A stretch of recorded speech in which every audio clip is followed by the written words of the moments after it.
Hello mga ka-bless, no? Mapagpalang umaga sa atin lahat dyan mga ka-bless channel.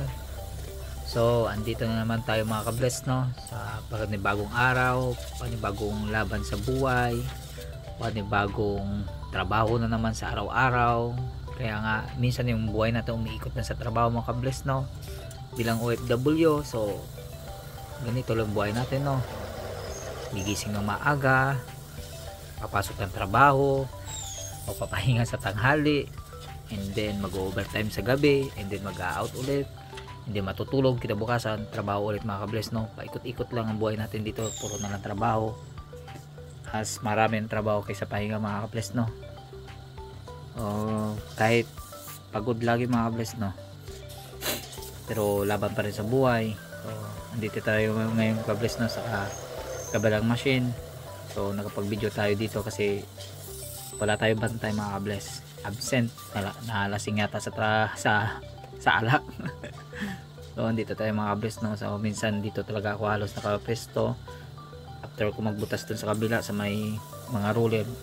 Pag may stock dito, ako yung naka-assign dito mga ka-bless, no?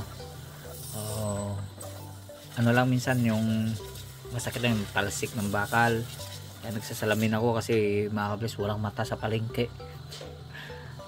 Ganito yung mga trabaho na may mga ka-bless, no? Minsan may kanya-kanya kami pwesto, so kaya yung pwesto na iba hindi ko rin alam kung ano gagawin doon. So ako dito lang, paikot-ikot ako dito parang triangle.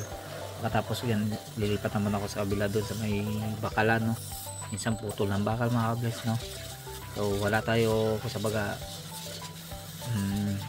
hindi naman general na trabaho kasi may yung iba hindi ko naman alam mga ka-bless, no?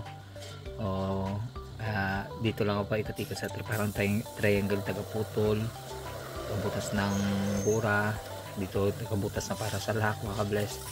So yung trabaho ko pala mga ka-bless, no? Ano na to, plastic window mga ka-bless, no? Kung sa frame lang siya mga ka-bless, wala siyang salamin. So yan lang mga ka-bless, no? Yan. So kung sa bagay ito mga ka-bless, wala siya lock, butas lang siya. So pagkatapos yan hahakutin na lang, ililipat dun sa lagayan, tapos diretso na yung welding ng isang Koreano mga ka-bless, no? Ganyan lang mga ka-bless.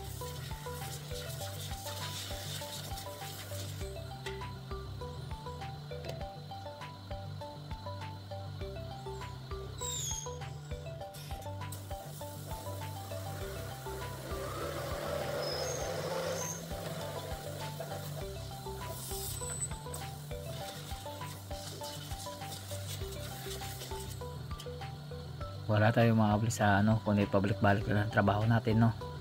So mas mahirap lang dito mga ka-bless kung ano na siya, yung ibang product na naman, lalo na pag bagong gawa. So minsan yung kurimang sumasakit din yung ulo niya kasi kahit siya nalilito minsan mga ka-bless, no? So kung sa baga kakapain niya pa, ang hirap magpisto dito mga ka-bless kasi paiba-iba, lalo na yung mga plano hindi nagtutugma pag sinundan yung plano nila mga ka-bless. Nako, magkamali-mali pa, magkalitsi-litsi yung trabaho ba. O kaya minsan naantay mo talaga yung kurimaw ba kung ano yung tamang sukat, kasi minsan nagmaminus, nagpa-plus. So hindi natin alam mga ka-bless, no? Siya lang nakakaalam na halos sa pisto na to mga ka-bless, no? So minsan yung amo natin sasabihin hindi mo alam ang trabaho mo, na ganun yun. Gusto niya lahat alam mo, na napakahirap sa kanila kasi minsan mga ka-bless, no? Hindi mo man gusto yung mga masasakit na salita, minsan sabi sila hindi maganda, pero ano na ba, tiis na lang, hindi naman habang buhay alipin kanila, no? Ang habol lang natin dito yung salapi nila, no? So kung may sapat na tayo na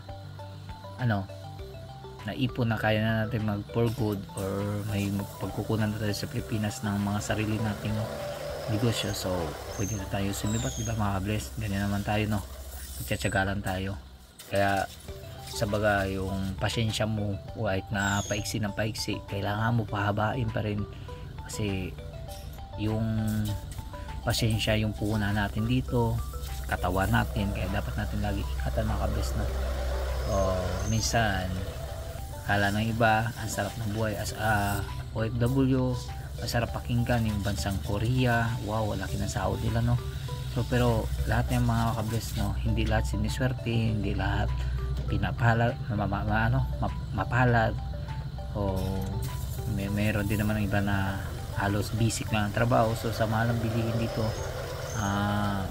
minsan wala, lalo na pag mahilig ka kumain na masasarap, so talaga hindi ka talaga halos makakaipon ka man, pero maliit lang kasi sa sobrang mahal din ng mga bilihin dito mga bless, no?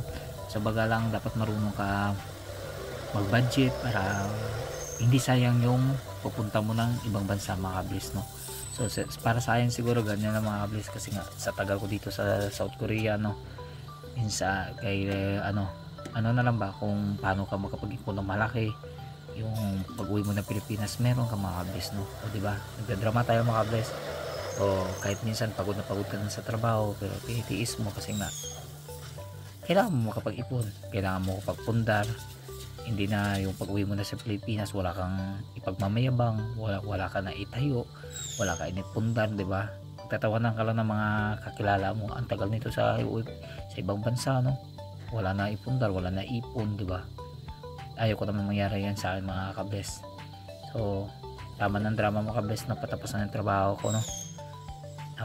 Yan ang mga bless, dahil wala na sa lock, hindi na diretso ko na hinakot kasi tapos na butas yung mga bless, no? So yan ang mga bless, hakutin ko na lang and then tapos na yan. Maraming salamat mga bless sa patuloy na pagsubaybay sa video ko, lalo sa mga supporter na andyan palagi. Maraming salamat sa inyo.